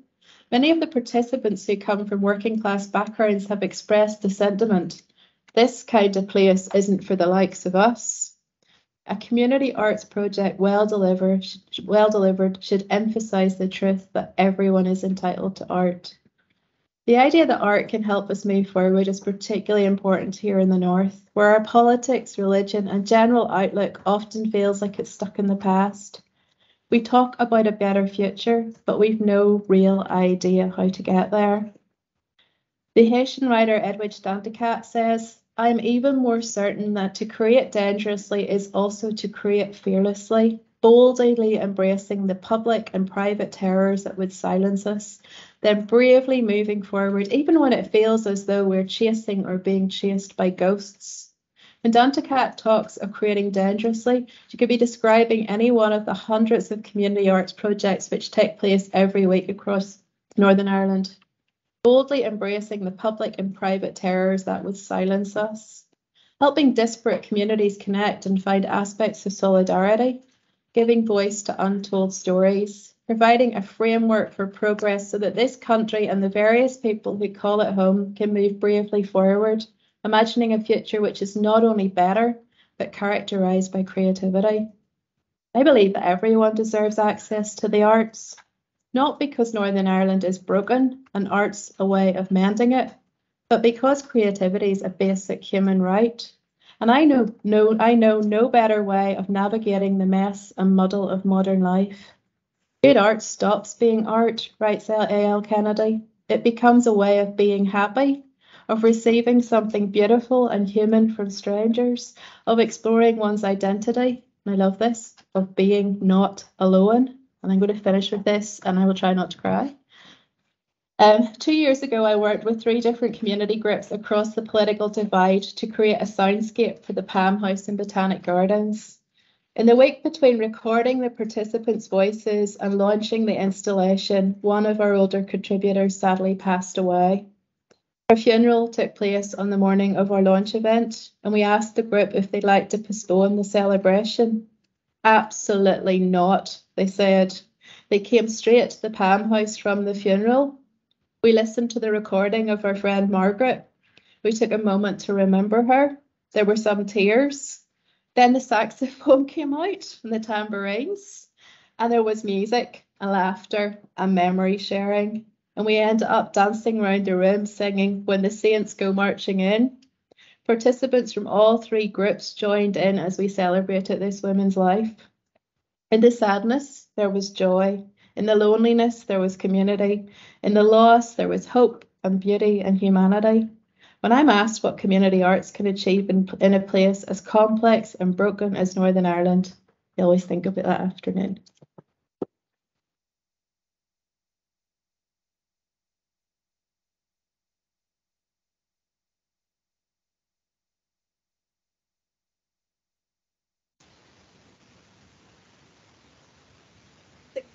35 minutes, people. Absolutely brilliant. Thank you. Thank you so much, Jan. This was a very thrilling talk you gave, and I think moving in many respects. Fantastic and yes, very, very moving insight into the troubles from the perspective of your experience. Well, there'll probably be lots of questions. Perhaps I'll just fire away with one question, which will be targeted both of you, which is about that conception of art as a vehicle for promoting peace, reconciliation, tolerance, and all those values that you very convincingly and powerfully put forward. Would you say that there are competing today in Ireland, in Northern Ireland? Would you say there are competing conceptions of art that would be more divisive, more that would be run counter to those values that you've put forward, or would you say there's a broad consensus that a form of convergence between art and peace building? I would make the distinction perhaps between the movement at the minute in arts as a kind of like arts practice and community arts, if I can. I think there definitely is something happening in the arts practice at the minute where writers, visual artists, filmmakers are increasingly focusing again on single identity stuff. So I've particularly seen people focusing in on experience and exploring maybe their Protestant backdrop and culture and upbringing. There's a lot of new, very good and quite strongly Republican writing coming out. That hadn't been the case if you go back 20 years. It had been a little bit more homogenous, and I think the thrill that came off the back of the Good Friday Agreement was let's forget our differences and all join together. And now artists some of them are going back to look at but what makes me unique? Where does my own culture come into this? Mm-hmm. And also I think some of that's really healthy because it creates a space for something we haven't talked about much today, which is the increasingly diverse population in Northern Ireland that don't fall into the binaries of nationalist, unionist, sectarian divide. I work with a lot of people who've moved to Northern Ireland from other countries, and they want a space to talk about what it's like to be a South African woman living in Northern Ireland or a Polish man living in Northern Ireland. So I've definitely seen that in arts practice. I think the community sector is still, because of the terms of the funding, I think the funding is very outdated. And it's still putting heavy emphasis on bringing the two groups together. Thank you. I don't know whether I can add much, perhaps, but I did some research also on, for instance, the work done by Terra Nova. Yeah. Terra Nova is a theatre company that really puts the emphasis on intercultural theatre making. So as you said, they're really also addressing other issues and also, getting people from other backgrounds, like asylum seekers or people who immigrated from other parts. You mentioned South African women. So I think this is also a sign that, a lot of people are no longer looking at Northern Ireland being a province hosting two tribes, the Unionists on the one, Unionists and the Nationalists. So there is also the Arts Actor organization, which was created in 2006, and Nisha Tandon has been developing with other people, of course, festivals, mixing Indian dance, but also Irish dance, and also, so I think it's really, it's no longer just, the Unionist tradition or the nationalist tradition. I think there is also something about hybridity and trying to broaden this access to the arts. And also that's why, one of the reasons why the Arts Council of Northern Ireland also put in place this intercultural arts strategy around 2011. And this was really a sign that people were trying, at least within the arts community, moving away from this binary vision. Okay. But I think they would, most people would promote an inclusive vision of an island. Yeah, I mean, and I think if you looked at the last, there was a census results came out about 2 weeks before I left, and the census I think was taken in 2020, and it is incredibly encouraging because the majority of younger people don't seem to define themselves strongly as anything. Like, you know, they're concerned about issues like the environment and employability and mental health. They're not obsessed with the same awful like political constraints and religious constraints that we grew up with, and that gets me very, very excited. I'm just worried that by the time they're old enough to take the positions of power in leadership in Northern Ireland, there'll be so much damage done that it will be difficult for them to fix it. But I'm just guessing that might be the same situation in France as well. I think I'm seeing it played out in European countries everywhere I go at the minute. The young people have slightly bigger picture thinking maybe than the adults. Thank you very much. Perhaps I'll turn first of all to the people who are online. There might be questions. I don't know if there are questions, or maybe just on the floor here. Well, whoever would like to ask a question, never mind. There's no order. Monica, so. A question for Jan. Sometimes in your projects, it sounds like you're both a writer and a therapist, as we see it. And I was wondering, in the workshops you do with elderly people, would they be different here? The workshops you do with our students here, with younger people, how? Really, to be honest, I don't have any background in art therapy, so I am not doing anything in a kind of holistic way with older people. It's more just engaging folks in story and creating spaces for them to see that their stories and their experiences are valid.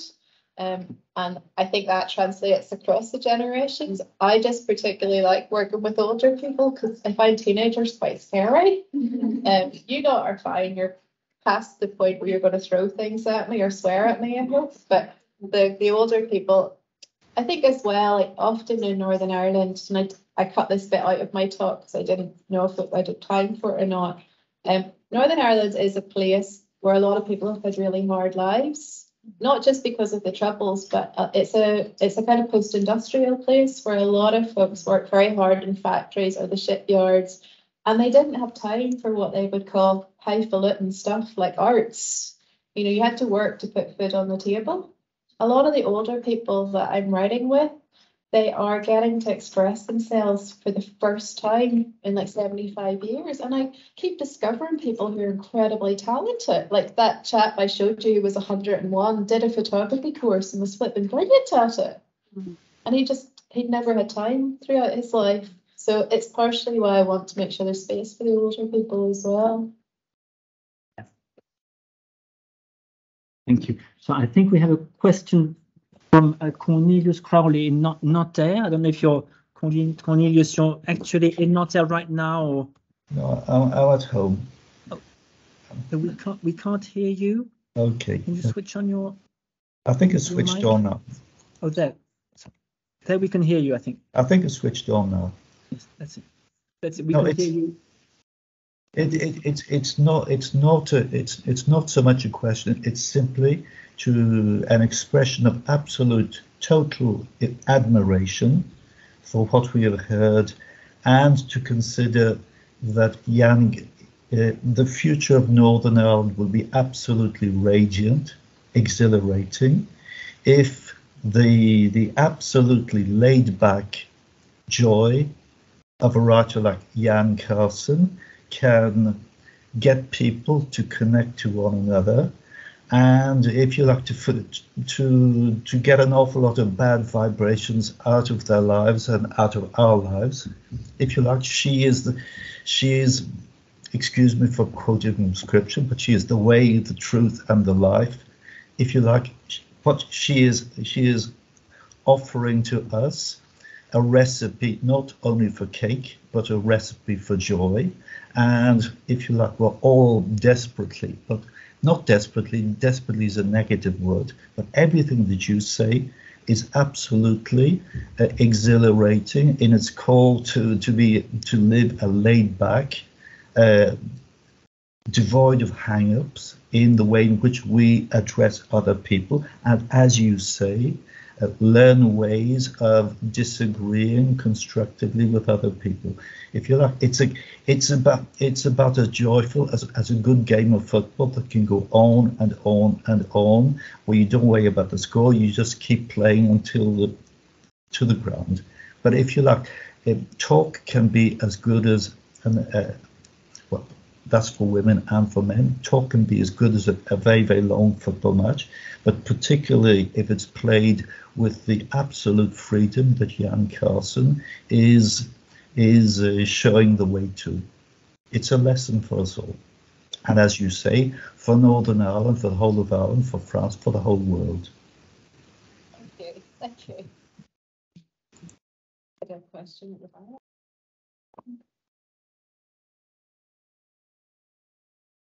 You just show us. I would like to know since when have you drawn to? Since when have I been drawn to arts? And Hélène, you can answer this as well. I'm not really practicing the object of study. Oh, here, do you want to use your microphone? Oh yeah. So, but why I was drawn to the arts as a researcher, because I started doing research pretty late actually, and I think I didn't know exactly why I had chosen Northern Ireland when I started off, and then I think I understood after a few years why, and also it was because I love going to theatre and watching plays, and I was really I saw two plays in Paris, The Sons of Ulster Marching to the Somme, and also Dancing at Lunasa. And one really focused perhaps more on the Protestant community and was really challenging certain myths about this community. At the time, I didn't know anything, but I just loved the play. And then this other play was also about memory and history and how the past also shapes our lives. And I think this is how I was drawn to research, and because I think that as a young pupil, we worked on a form of creative. I was in a school where there was an emphasis on the arts, and also the group of pupils wrote a book together. Wow. And I think that I realized years and years later when I started working on this PhD that perhaps this was the reason why I was working on community arts and this idea of a creative process. So it's a very personal answer. Yeah, it's a really brilliant question. I have a really weird story about how I got into art, and I'm really hoping at some stage I might get a chance to do something where I can tell my story. And maybe some of us can get together and I'll tell you a little bit about growing up in Northern Ireland and being an artist and a woman there, because it's an interesting place to grow up. But I grew up in a very, very religious household where art was kind of frowned upon. People were kind of wary of it. It was kind of sinful. But my mum did a really stupid thing. She used to go to get the shopping on a Wednesday night, and the grocery store was here and the library was next to the grocery store. And back in like 1985, you could leave your 5-year-old in the library for half an hour to be babysat. And I read everything in the children's section.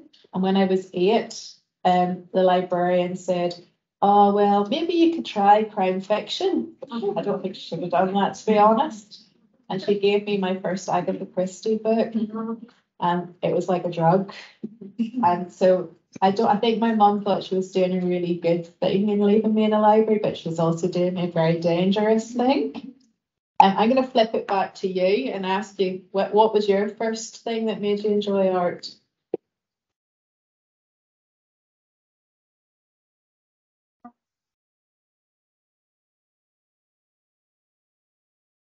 Yeah. Well, I love languages.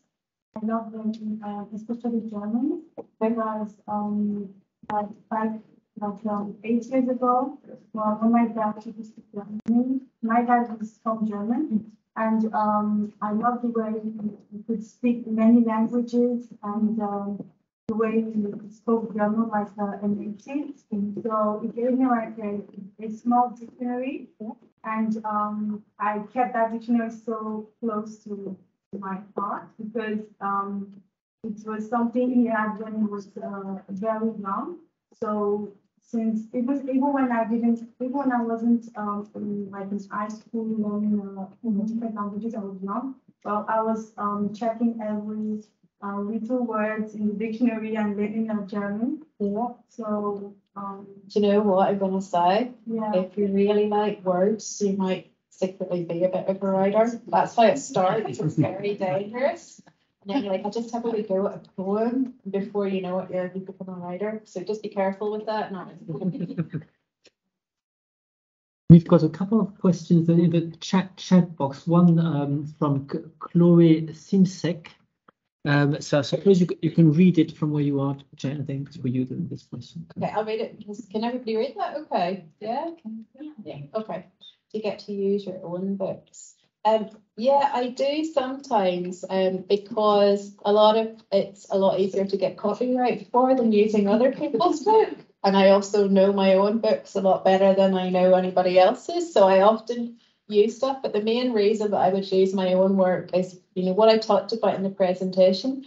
For me, there's a kind of symbiotic relationship between the community work and the writing. So a lot of what's been generated in my own fiction has come out of the community groups that I've been working with. I'm going to just tell one very, very quick wee story. So I went back, my last novel, The Raptures, is from Ballymena, which is the place that I grew up, and it's written in the kind of language, the dialect that they use back there. And when I grew up, everybody laughed at our accent. This is the kind of accent that farmers have in Northern Ireland. So they take the piss out of you a lot when you speak. And I took lessons to learn how to speak properly, which didn't work, as you can hear. So I went back to my old primary school, P7 kids, so 10 and 11 years old, and I did a writing workshop with them. And this little girl read a piece out loud, and it was full of Ballymena dialect. And then she said to me, Jan, what's a better way of saying that? And I was able to say, there is no better way of saying that. Your wee accent and the words that you've used, they're precious, they're beautiful. That is your form of poetry. And I was able to pick up The Raptures and go, do you know what? This is a book about school children in a school. They're the same age as you and they talk like you, and it's just about to be turned into a film, and it's been translated into 5 different languages, and people think that the way that you talk is absolutely wonderful, and all the little heads in the room just came up like that. And that's the joy of being able to not just use my work, but to use texts that are from Northern Ireland that sound like the people who are responding to them. So if you're working here in Nancy, find writers who are from around here to use, because they're going to know the themes, the language, what people care about here much better than from places elsewhere. It's also good to know what else is going on in the world. There's something really important in hearing your own voice in the art and the literature that you're responding to. Mm. Thank you, Jen. There's another question that Miriam Isabelle Ducrot, one of the co-organizers of this seminar, is asking. So I suppose everyone can read it once again.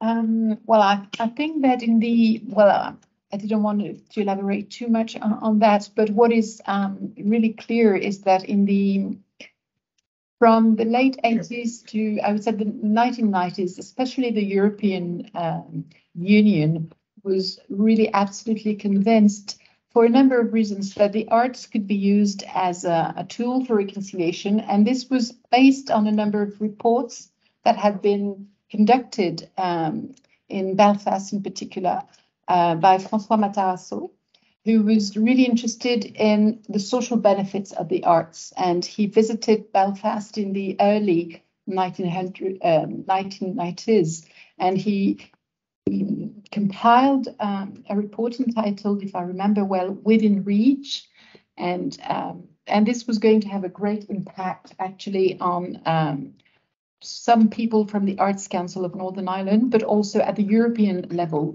And it was also part of a broader trend, cultural trend in the European Union, using the arts to, and also the creative industries today, to revitalize former industrialized cities. So what has been done in Bilbao, what has been done in Lille, what has been done in a number of in Liverpool. There are, of course, limitations to this creative city approach, but it was thought really that the arts would be a way to reinject jobs in certain areas, and also to revitalize city centers and to attract different social categories, tourists, but also students and people who would come and settle in these cities that had been really hit by industrial decline. So I think that at the time there really was this idea that the arts were going to help transform these cities, and the same. I mean, the same model to a certain extent was applied to Belfast, but of course the situation in Belfast was far more difficult because of the conflictual past and because of Belfast being a divided city. So how do you transform a city?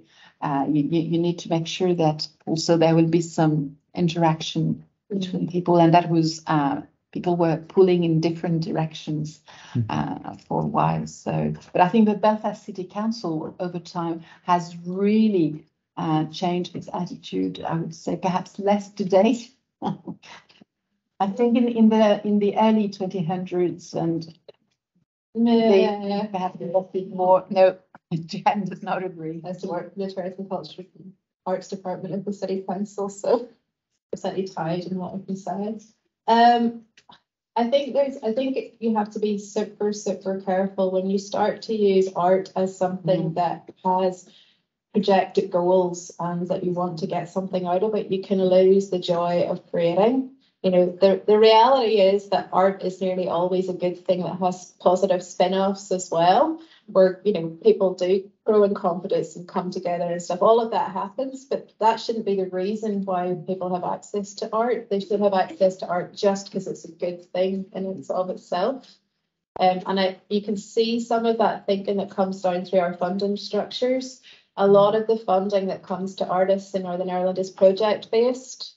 So they're looking for you to do something, when it's really hard often to get what we call core funding, and core funding supports things like long-term jobs and spaces like theatre spaces for art to be created in. And when you create those long-term bedrock of support for the arts, there's a lot more ability to experiment and be playful and possibly fail and try new things and grow, where it's a project with a fixed outcome that you have to achieve something with your art. It begins to reduce it down. It becomes something a little bit capitalist, which is a little bit scary. So there's a tension there, definitely. Thank you very much. So yes, we've got time for a couple more questions, hopefully not too long, because we haven't got much time left.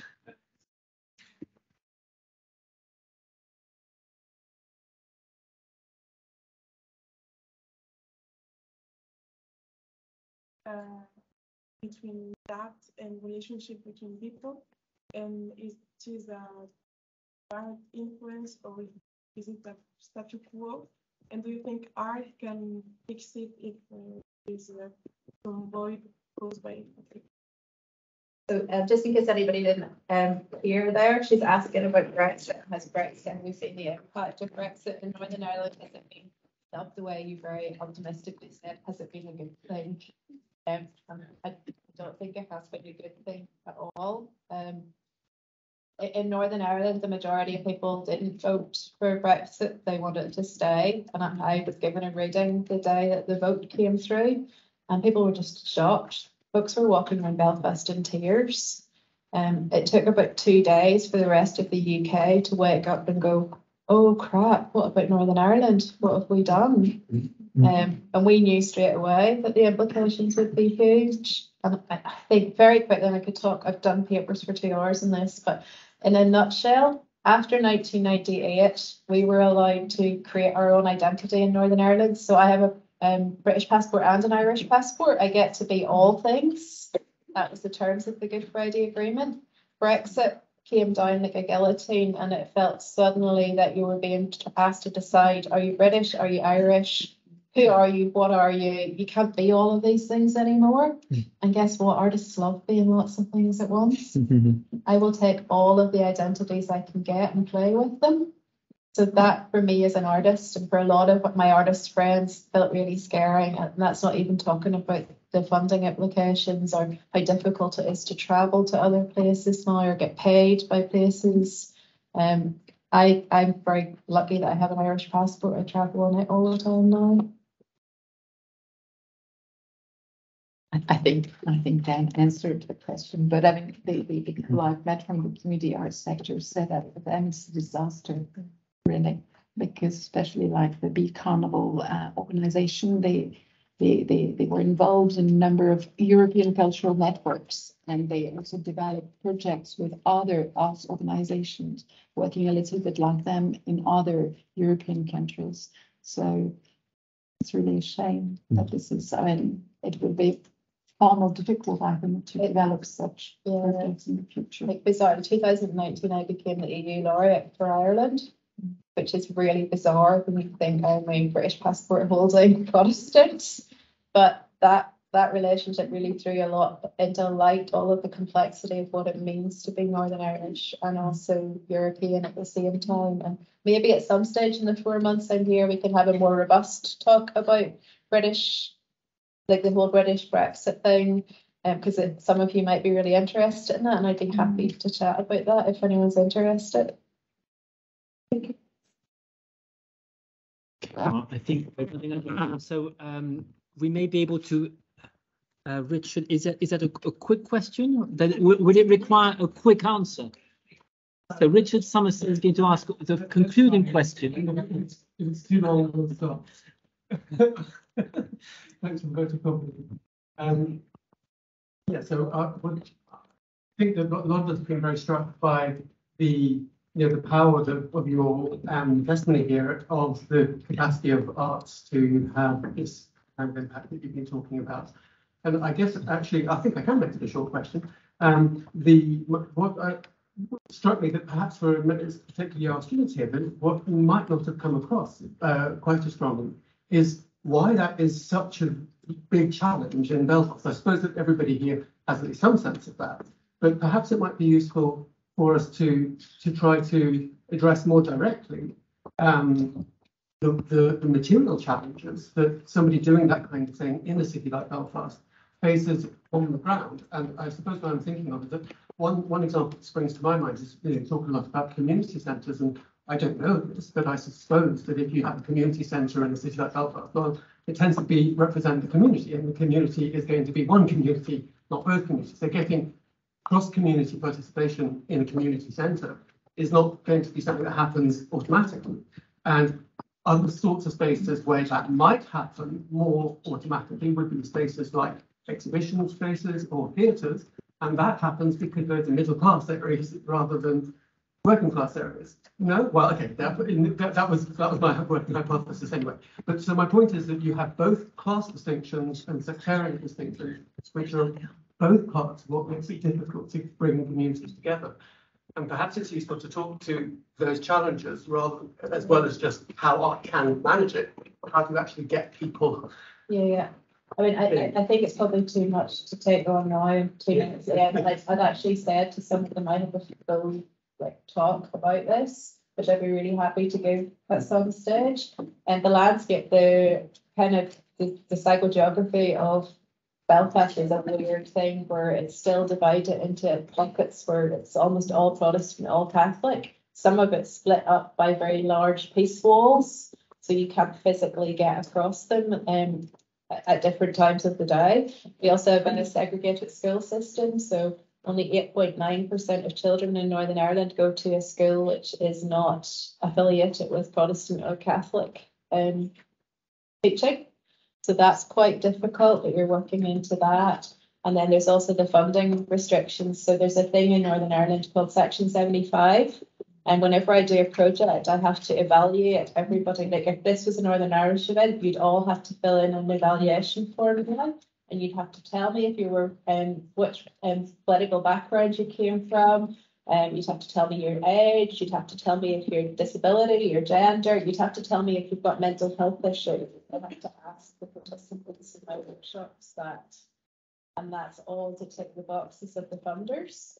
So occasionally you will get groups where they've had funding for a community project and you don't have enough Catholics. And you actually have to get on the phone and be like, hello, could you send me down a few Catholics from your community around the road? And if one of them was disabled, that would really help too. So I'm actually, while I'm in Nancy, I'm writing a novel, a satire about the community arts sector in Northern Ireland. So all of this is it's very weird. Okay, so we'll be calling it a day now and saying thank you very much. So to Jan, thank you very much to Hélène. Thank you also for joining us online or in the in salle G04. And we'll be meeting soon for the next session on the 18th of November. 18th of November. Thank you.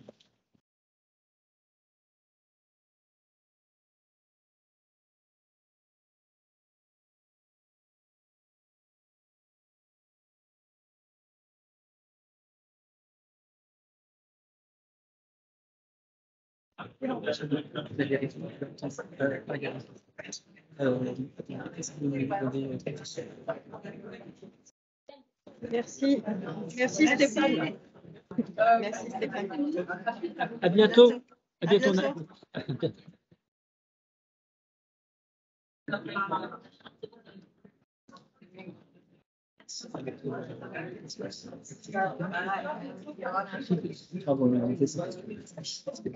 Alors, donc là, c'est ça. Oui.